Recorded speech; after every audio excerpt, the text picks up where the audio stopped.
Hello mga kabarbers, welcome back to our channel. For today's haircut mga kabarbers ay gusto ko lang i-share sa inyo itong gupit na mid-fade at step by step natin itong gagawin. At simulan natin kaagad, so gumamit ako dito ng guide number 2, naka-close lever. So bawasan natin paikot, diretso lang at wag liliko. Nakikita nyo naman, sundan nyo na lang mga kabarbers. So itong gupit na to ay tawagin nating mid-fade mga kabarbers. Kahit kanino nababagay ito kasi malinis itong gupit na to, pang opisina, pang estudyante, kahit kanino pwede. So ayan nga, tapos na tayong gumamit ng guide number 2. Ang isusunod naman natin ay 0, naka-close lever siya mga kabarbers. Ayan, maglalagay tayo ng guhit. Yung guhit na yan, ayan yung nagsisilbing guide kung hanggang saan lang yung pinakamanipis na part. Ayan, yung sa lower part na yan ay aahitin natin yan mamaya. Mas maganda kasi kapag inahit mga kabarbers kasi manipis talaga, mas malinis. Pero okay din naman ang shaver yung gamitin. Pero kung wala, pwede rin namang clipper pero dapat nakasagad talaga yung adjuster niya. Dapat manipis talaga yung blade niya. So eto na nga mga kabarbers, natanggal ko na yung line. Ayan, yung guhit. Yan, panoorin nyo na lang mga kabarbers kung paano ko ginagawa. So, yung adjuster niya is nakaangat. Minsan binababa ko yan. Nilalaro lang yan yung adjuster niya, yung pang-adjust na yan. Kasi kapag nakababa yan, medyo makapal. Kapag nakataas, nakasagad yan.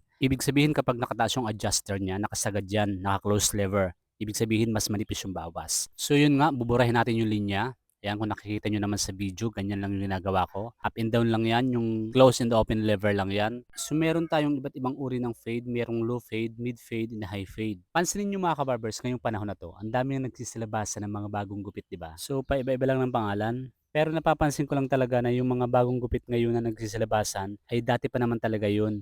For example na lang yung mullet. Kasi dati ang pangalan nun is long back, ngayon naging mullet na. Ang next naman is yung mushroom. Ngayon kasi naging mushroom na, 'di ba? Pero dati noon undercut 'yun. At hindi rin ako nagkakamali kung dati meron tayong 1x1, 2x2, 3x3, 4x4, and 5x5. So ngayon naman meron naman tayong drop fade, low fade, mid fade, high fade. At meron pa mga kabarbers, so dati tinatawag nilang kinabayo. Dito sa Bicol kasi ang tawag ng gupit na yon, yung sa gitna lang yung tira is parang kabayo, di ba? Kaya kinabayo yung tawag. So ngayong panahon naman, ang tawag naman ay mohawks. So yun lang naman yung napapansin ko mga kabarbers ngayon. Okay lang naman yun, ang pinakamahalaga ay yung masusunod yung gusto mong hairstyle, gusto mong gupit.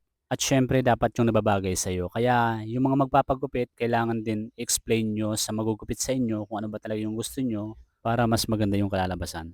So para sa mga barbero naman, kailangan maging maayos naman tayo sa ating ginugupitan, sa ating mga suki, sa ating mga customer kasi sa kanila din naman tayo nabubuhay at kumikita. Huwag tayo maging barubal kasi kung magiging ganun yung gagawin mo talaga is paano ko babalikan ng yung mga suki. So, maging maayos lang naman tayo sa trabaho natin, maging professional tayo sa ating trabaho. So yun lang naman mga kabarbers, panoorin nyo na lang ang step by step na ginagawa ko. Ayan, so pagkatapos nga natin tanggalin yung line, eto na siya. Aalisin natin yung kanto na yan, ayan. Ayan, tapos magbabawas tayo sa taas. Tapos yung pinaka lower side naman is mamaya aahitin natin yan. Yung natitirang buhok na yan sa baba kung nakikita nyo, di ba? Ayan, so ngayon magtatanggal muna tayo ng mga excess hair o yung mga kanto na sumusobra-sobra.